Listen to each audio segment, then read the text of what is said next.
If you're gonna lose your job, lose it, because you're gonna lose a hell of a lot more down the road.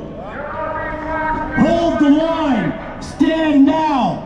If they threaten to take absolutely everything from you and back you into a corner, you won't be able to pay your mortgage. You won't be able to make your car payment. You won't be able to do anything. That's blackmail. It's the last thing you should do. No vax pass! No vax pass! No vax pass! No vax pass! No vax pass!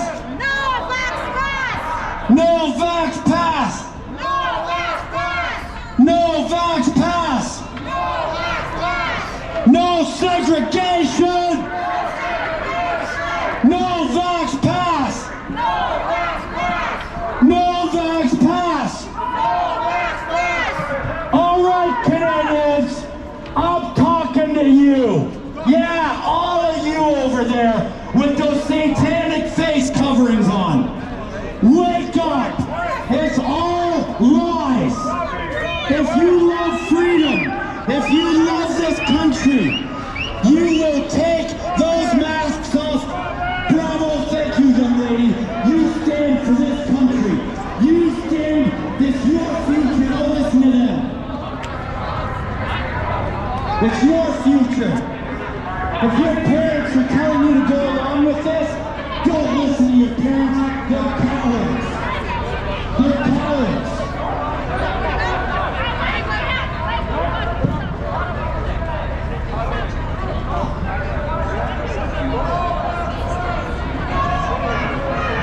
No segregation.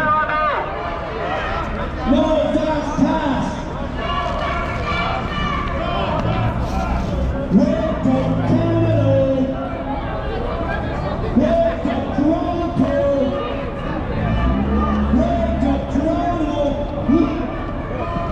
Look at the whole bunch of yes. Did you know ultraviolet light kills all bacteria? You're outside wearing masks and pure ultraviolet light for nothing. You're going along with it. Use your brains. Think for yourselves. If you love freedom, you'll take it off. You need to stand now. If they're threatening you, if they're going to take everything from you, it's the last thing you should do. If you appreciate, if you want to dream, if you want to be a ballerina, if you want to be in a band, if you want to be a waitress, if you want freedom to choose what you want, if you want to be able to dream, they're telling you how to think. Think for yourselves. Our government is not Ask questions. worse than Hitler. If they threaten to take everything from you,